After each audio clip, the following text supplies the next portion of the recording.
I was almost insatiably giddy at the announcement of Silksong's definitive and assured arrival. In my mind, I was already branding the release of this project as a revolutionary moment in gaming history.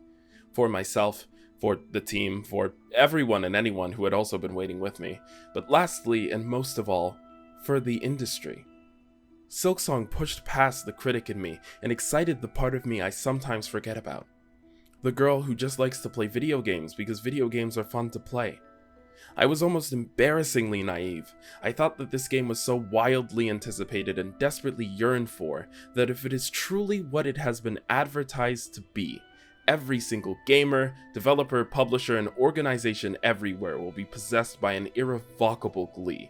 That for once, in a place where people are almost infamously unhappy with the state of how things are, we could all have something to celebrate. Silksong was and still is a monolith. It crashed each and every store it came to. It is a smash hit sequel that left no survivors, and I loved it.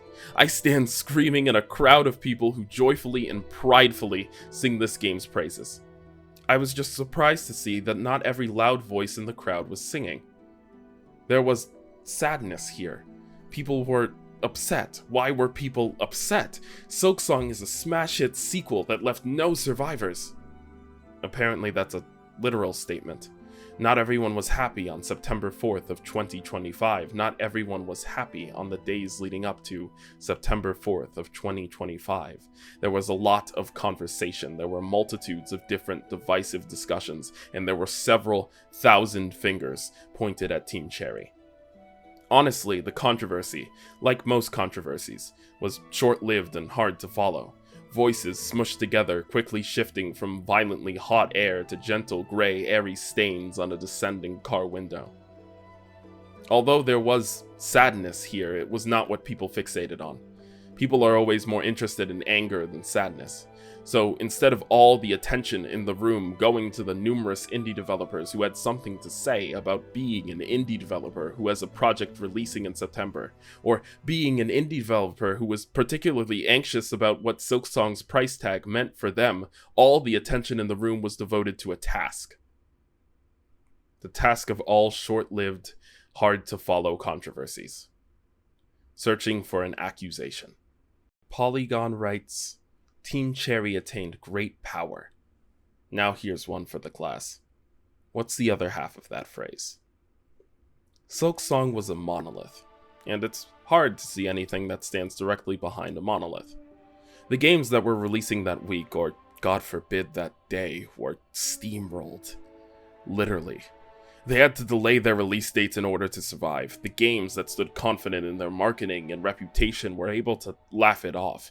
A short 1 to 2 week delay to avoid being within the explosion that would be September 4th of 2025. No harm, no foul.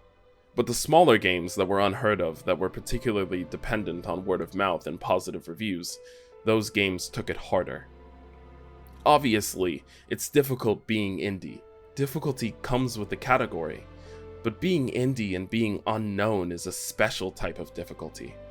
I can only imagine that type of stress. I can only imagine planning to release my first game in early September, only to be notified that the Hornet is approaching my location, and there's a dangerously high chance I might get stung. The concerns and the troubles of these developers, publishers, and creators are more than valid, and they highlight how absolutely unapproachable this industry is. Creating a game is a daunting task, and there are so many other problematic factors that go into the process that have nothing to do with game design or advertisement. It should not be this hard and obstructive to form art with your passion. But it is, and that sucks. When we create articles like the Polygon article, it does not feel like we're writing them for the people who had to delay their games. The expository language that was utilized in this article, words like scathing, in conjunction with the way these quotes were cut and pulled, makes it seem like the developers and publishers that were quoted were personally upset with Team Cherry, when in reality, if you look at the quote in full with all its context, it is almost blatantly clear that they are upset at the circumstance, at the situation, but not with the people behind the project that forced them to delay. When I talk about the Polygon article, my criticisms aren't a direct attack on the person who wrote the article, and it is not even really about this specific article at the end of the day. It is about this type of narrative.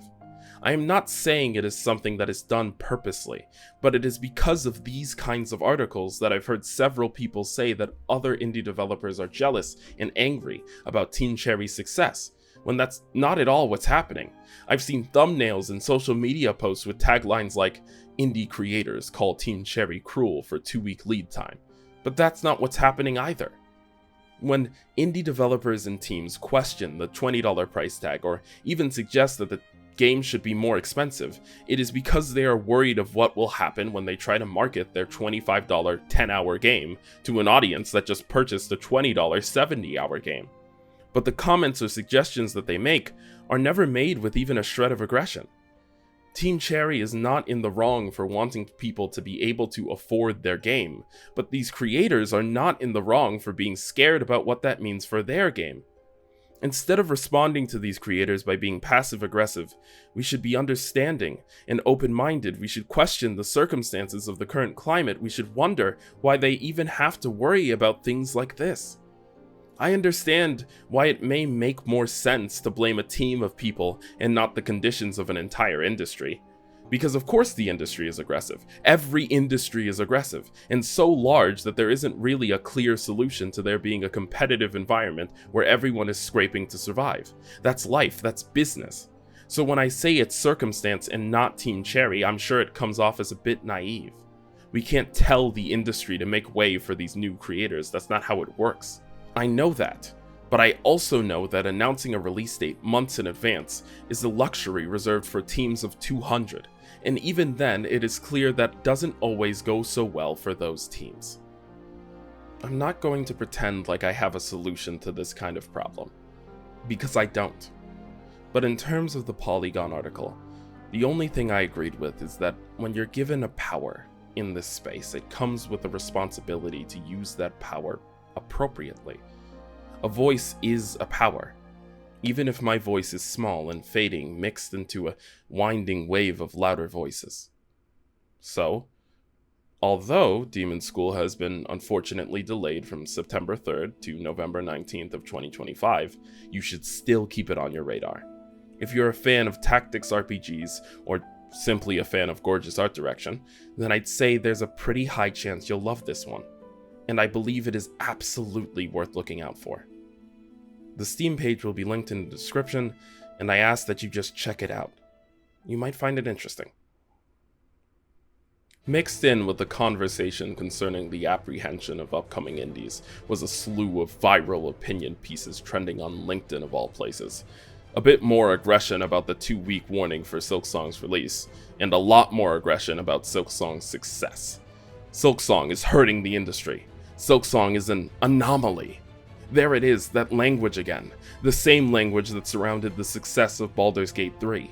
Anomaly, harmful to the industry. Again and again I hear it said and repeated, widespread, the idea that Silksong's price and philosophy is a direct threat to the way games are sold. Not just any game, AAA games. Yes, the ones with the $60, $70, $80 price tags, because people like to compare. Silksong's only $20. Why would I buy the new Black Ops? And that question alone is enough to make sure that there is never another successful AAA project, of course. Yeah, the industry is a lot more durable than people think. Silksong was massive, but people still bought the new Dying Light for $60. People still jumped on Hades 2 the second it left early access. Gaming is a hodgepodge of concepts and projects. No one game can steal all players and press everywhere for 30 days. As much as people appreciated Silksong's price tag, they were most impressed by its polish. That a game could be cared for to this extent, and in comparison, yes, it makes people question the validity of games that release for $70 and are so poorly made it feels as if they should be paid to play them. But to say that the raising of this conversation and the asking of these types of questions is harmful to the industry is painfully dense. It is absurdly reductive and entirely against the foundation of game journalism. It is not harmful to the industry when a product makes people think more about what they deserve from products they plan to purchase in the future. It is, however, extremely harmful to the industry to suggest that projects that inspire this type of curiosity shouldn't exist. And what I despise even more than that is the use of the word anomaly. Instead of using a word like outlier, the specific choice to use the word anomaly is extremely disturbing to me. It implies that the success of these games is illogical and nonsensical, just a consequence of releasing at a nice time and gaining good press. The idea that Undertale, Hollow Knight, One Shot, Balatro, Celeste, and all other hyper-successful viral indie games are anomalies is deeply deceitful. It feels like an insult to the work that went into those projects. It is hearing this type of language that makes me deeply suspicious of this type of criticism. It is after hearing this type of language I realized that only Team Cherry was aggressively torn apart by journalists for its short lead time. Metroid Prime Remastered, Ninja Gaiden 2 Black, and The Elder Scrolls IV Remastered all released the same day they were announced. PlayStation revealed one of the largest pieces of DLC they have ever developed, and then released it 5 days later. It feels like the publishers and developers who are deemed inconsiderate are the ones that don't have much of a reputation in the online space, like Larian Studios in 2023 and now Team Cherry in 2025. Criticism shouldn't be a game of picking on whoever we deem small enough to be a fitting target. Honestly, I have difficulty expressing just how unfair I find all of this to be. But speaking of difficulty, this game is fucking hard. Every piece of this game felt like a punishment. I'd be punished for doing side missions, I'd be punished for doing main missions, I'd be punished for sitting down, I'd be punished for standing up, for being too slow, for moving too fast, for relaxing, for engaging. All of it was cruel and painful.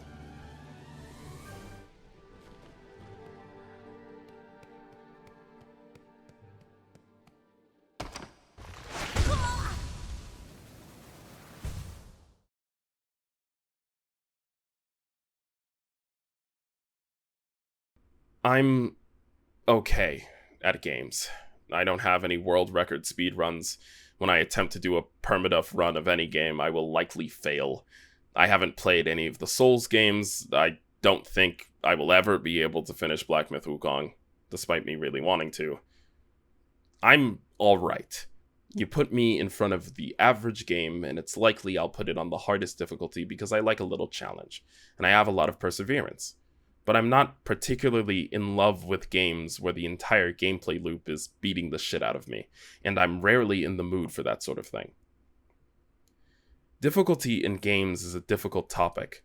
In my last video, I said if you are not passionate enough about your games to make sure that as many people as possible can play them, then you do not care enough.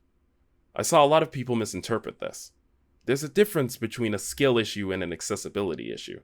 Dark Souls should be difficult for a colorblind person to complete because Dark Souls is difficult, not because Dark Souls lacks any accessibility features. The difficulty that comes with judging a game for the accessibility features it offers, especially in the indie space, is that I have no scope of how hard it is to implement features like settings for colorblind individuals. I don't know whether it's realistic to say that it should be in every game. I don't know the process that goes into developing that, even if I'd like to know. Silksong's difficulty is beautiful. It is dynamic and soulful because it is difficulty derived completely from design. We scramble to purchase items from vendors with the fallen rosaries we scrape off the jagged stone. The Citadel's corruption has led to a collapse of economy. The very beads the pilgrims pray with are the very beads the pilgrims trade with on the climb to the top of which most will perish. They must pay to be seated, to live, to breathe, and taken to this hostile labyrinth turned sarcophagus to fallen idols. We must adhere to their rigid and unjust systems as we too make the deathly climb. I find it beautiful, but Silksong's difficulty is its most common complaint. The most popular mods this game has are difficulty reductions. I think a lot of people were overwhelmed by Silksong's sudden popularity. They jumped into it without visiting its predecessor. That is when the difficulty is at its most shocking, when you come into it having not experienced anything like it before. Silksong is a sequel, and it stays true to that mission. I'd say it's best experienced after the original, even if experiencing the original is not necessarily a necessity. Silksong's every punishment has a payoff and explanation. Every enemy that dealt more damage to me than the usual enemy was of a larger size category, or managed to strike me more than once in a single rapid flurry. Each encounter, each room, and each trial taught me something about the game's design I did not know previously. Each victory was worth 100 victories. Even when I failed, I persevered, and even when I stopped, when I could not play anymore because I was simply too frustrated, I found myself returning in a matter of minutes. Because Silksong was simply too good to be put down. To an extent, I understand. There are rooms I came out of believing that the bullshit I just experienced was a result of bad design. There were times the game killed me, kicked my body, and laughed at my corpse, and all I could think about was Team Cherry's famous quote. The game took 7 years because we were simply having too much fun. I thought to myself, is this what the fun was? Laughing to themselves about all the people who will soon have their days ruined by that one bench in Bilewater. But it is the truth, that every section, no matter how cruel, torturous, or agonizing, taught me something about the game's core construction. Each trap taught me to traverse differently. I am rushed by several waves of aggravating pests, and suddenly when I am met by a group on my way back to a boss, they cannot even begin to process the idea of nearing my hitbox. Each trial, a test, each test an obstruction or an obstacle, it serves a purpose. The reason Silksong's difficulty is so addictive is that it isn't artificial. It feels as if each decision was painstakingly thought over and rethought over, that they tested and retested areas thousands of times. I have one criticism I am undoubtedly sure of. It is that the needle-in should not cost silk. In a game with thousands of rooms that took me 80 hours to complete, I found one thing I can confidently critique, and it is absolutely pointless in the scope of this vision, but it is still not what impresses me. Hollow Knight was surprisingly somber. Silksong is possessed by sanctimonious sorrow. Death and grief is a constant. Trust is a mistake. I am forced to swim through maggots and drink acid for an interaction. Somehow, in a game that tries to use everything to hurt its players, that deceives and manipulates, traps and tricks them, it is entirely guaranteed that at the end, when you finally grab that ledge and pull yourself up, your heart will warm your chest, as if it transcended and became the very first fire you find in Bone Bottom.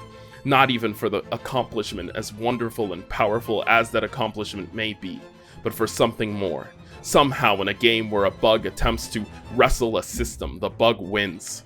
Silksong isn't just a game, it's an achievement. It's about more than just sadness. It's about what happens to you when your tears dry. It's not about Silksong and sadness. It's about Silksong versus sadness. It is literally about a sliver of light persevering in an infinite cascade of darkness. It proves that by beating the player to death, by burning them alive, eating them whole, and burying them in darkness, the game confesses an eternal and undying love for those players. How? Why? Because we are that sliver of light.